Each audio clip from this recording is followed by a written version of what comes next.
Hello বন্ধুরা, আসসালামু আলাইকুম। কেমন আছেন সবাই? আশা রাখি ভালো আছেন, সুস্থ আছেন। আমাদের চ্যানেলে আবারও আপনাদের স্বাগত জানাচ্ছি। আমি আরিফুল ইসলাম, নিউজ অফ নিউজে। বন্ধুরা, কয়েকটা কমন প্রশ্ন নিয়ে আমি হাজির হয়েছি। সেটা হচ্ছে যে অনেকে আমাকে জিজ্ঞেস করেছেন, অনেকে ফোন করেছেন, হোয়াটসঅ্যাপ করেছেন, মেসেজিং করেছেন, অনেকে আমাকে বারবার কোলে বিরক্ত করেছেন বলতে গেলে। সেটা হচ্ছে জর্জিয়া, আর্মেনিয়া এবং আজারবাইজান কি এশিয়া বা ইউরোপ? এই প্রশ্নটা অনেকেই করেছেন আমাকে। তো তাদেরকে বোঝানোর জন্য মূলত আজকে এই ভিডিওটা করা। তো আমাদের চ্যানেলটি যারা এখনও সাবস্ক্রাইব করেন নাই তারা অবশ্যই সাবস্ক্রাইব করে রাখবেন, এবং যারা সাবস্ক্রাইব করেছেন তাদেরকে ভালোবাসা জানাচ্ছি। দেশ ও দেশের বাইরে থেকে যে যেখান থেকে আমাদের চ্যানেলটি দেখছেন সবাইকে জানাচ্ছি আমাদের অন্তঃস্থল থেকে শ্রদ্ধা এবং ভালোবাসা। বিশেষ করে কালকে ইন্ডিয়া থেকে কয়েকজন ফোন দিয়েছিল। তারা হয়তো এই বিষয়ে জানে না, যে কারণে তারা ফোন দিয়েছিল যে জর্জিয়া, আর্মেনিয়া এবং আজারবাইজান কি এশিয়া বা ইউরোপ? একটা প্রশ্ন থেকে যায়। এর আগে আজারবাইজান নিয়ে অনেক বিতর্ক হয়েছে আমার সঙ্গে। অনেকে বলেছে আজারবাইজান এশিয়া, অনেকে বলেছে ইউরোপ। তো এই বিষয়টি আজকে আমি খোলাসা করতে যাচ্ছিলাম যে আসলেও এগুলা কি এশিয়া নাকি ইউরোপ। তো বন্ধুরা, প্রথম আপনাদের ম্যাপটা যদি দেখায় দিতে চাই, সেক্ষেত্রে দেখেন, আপনি ম্যাপের ভিতরে যদি বুঝতে পারবেন না, যেমন আপনি যা আর্মেনিয়া আছে, আজারবাইজান আছে, তারপর আরও কয়েকটা দেশ আছে, এখানে জর্জিয়া আছে।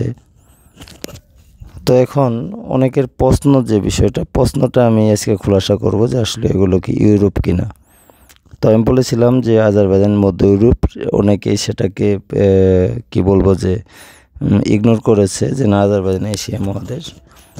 তো বন্ধু, আজকে এই বিষয়গুলি নিয়ে আজকে আমরা আলোচনা করব। তো ভৌগোলিকভাবে বলতে গেলে জর্জিয়া, আর্মেনিয়া এবং আজারবাইজান জাতিগুলো পশ্চিমে কৃষ্ণ সাগর এবং পূর্বে ক্যারিবিয়ান সাগরের মধ্যে অবস্থিত। মাথায় রাখবেন, পশ্চিমে হচ্ছে কৃষ্ণ সাগর এবং পূর্বে হচ্ছে ক্যারিবিয়ান সাগরের মধ্যে অবস্থিত। কিন্তু এই পৃথিবীর অংশ কি ইউরোপ নাকি এশিয়ার? এই অংশগুলো, এ প্রশ্নের উত্তর নির্ভর করে আপনি কাকে জিজ্ঞেস করছেন বা তার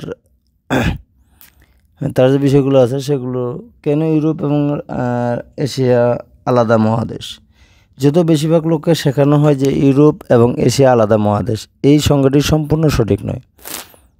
একটি মহাদেশ সাধারণত জল দ্বারা বেষ্টিত একটি একক টেকটনিক প্লেটের বেশিরভাগ এবং সমস্ত দখল করে থাকা ভূমির একটি বিশাল ভর হিসেবে সঞ্চালিত করা হয়।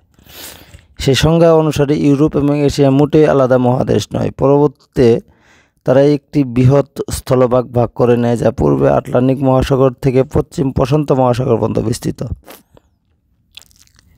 ভূগোলবিদরা এই মহাদেশকে ইউরেশিয়া বলে। যাক ইউরোপ বলে মনে হয় এবং যাকে এশিয়া বলে মনে হয়, তার মধ্যে সীমানাটি মূলত একটি স্বেচ্ছাচারী, যা ভূগোল, রাজনীতি এবং মানুষের উচ্চাকাঙ্ক্ষার কাকতালীয় মিশ্রণ দ্বারা নির্ধারিত হয়। যদিও প্রাচীন গ্রিস, পশ্চিম ইউরোপ এবং এশিয়ার মধ্যে বিভাজন রয়েছে, আধুনিক ইউরোপ এশিয়ার সীমান্ত প্রধান 2725 সালে ফিলিপ জোহান ভন স্ক্লায়েনবার্গ নামে একজন জার্মানি অভিযাত্রী দ্বারা প্রতিষ্ঠিত হয়েছিল। ভন স্টাহলেনবার্গ পশ্চিম রাশিয়ার উরাল পর্বতমালাকে মহাদেশগুলোর মধ্যে তুলনামূলক বিভাজন রেখা হিসেবে বেছে দিয়েছিলেন। এই পর্বত শ্রেণীটি উত্তরে আটলান্টিক মহাসাগর এবং দক্ষিণে ক্যারিবিয়ান সাগর পর্যন্ত বিস্তৃত। তো ইউরোপ এবং এশিয়া কোথায় অবস্থিত তার সুনির্দিষ্ট সংখ্যা 19 শতকে ভালোভাবে বিতর্কিত হয়েছিল, কারণ রাশিয়া এবং ইরানি সাম্রাজ্যগুলো জর্জিয়া, আজারবাইজান এবং আর্মেনিয়া থেকে অবস্থিত দক্ষিণ ককেশাস পর্বতমালার রাজনৈতিক আধিপত্যের জন্য বরাবরই লড়াই করেছিল। কিন্তু রুশ বিপ্লবের সময় ইউএসএস এর সীমানা নির্ধারণ করে। 1991 সালে ইউএসএস এর পতনের সাথে এই অন্য প্রাক্তন সোভিয়েত প্রজাতন্ত্রগুলোর স্বাধীনতা অর্জন করেছে, যা রাজনৈতিক স্থিতিশীলতা না থাকে। ভৌগোলিকভাবে বলতে গেলে আন্তর্জাতিক মঞ্চে তাদের পুনরুত্থান জর্জিয়া, আজারবাইজান এবং আর্মেনিয়া ইউরোপ বা এশিয়ার মধ্যে রয়েছে কিনা তা নিয়ে নতুন করে বিতর্ক শুরু করেছে। আপনি যদি ইউরাল পর্বতমালার অদৃশ্য রেখাটি ব্যবহার করেন এবং এটিকে দক্ষিণ ক্যাস্পিয়ান সাগরে চালিয়ে যান, তবে দক্ষিণ ককেশাসের দেশগুলো ইউরোপের মধ্যে রয়েছে। সতর্ক করা ভালো হতে পারে যে জর্জিয়া, আজারবাইজান এবং আর্মেনিয়া পশ্চিম পরিবর্তে দক্ষিণ পশ্চিম এশিয়ার প্রবেশদ্বার। শতাব্দীর পর শতাব্দী ধরে এই অঞ্চলটি রাশিয়ান, ইরানি, অটোমান এবং মঙ্গল শক্তি দ্বারা শাসিত হয়েছে। রাজনৈতিকভাবে তিনটি দেশ 1970 সালে ইউরোপের দিকে ঝুঁকেছে। জর্জিয়া ইউরোপীয় ইউনিয়ন এবং নাটোর সাথে সম্পর্ক খোলার ক্ষেত্রে সবচেয়ে আক্রমণাত্মক হয়েছে। বিপরীতে আজারবাইজান রাজনৈতিকভাবে জোট নিয়েছে দেশগুলোর মধ্যে প্রতাপশালী হয়ে উঠেছে। আর্মেনিয়া এবং তুরস্কের মধ্যে ঐতিহাসিক জাতিগত উত্তেজনা প্রাক্তন ইউরোপপন্থী রাজনীতি অনুসরণ করতে পরিচালিত হয়েছে। তো এই হচ্ছে ঘটনা। আসলে আজারবাইজান,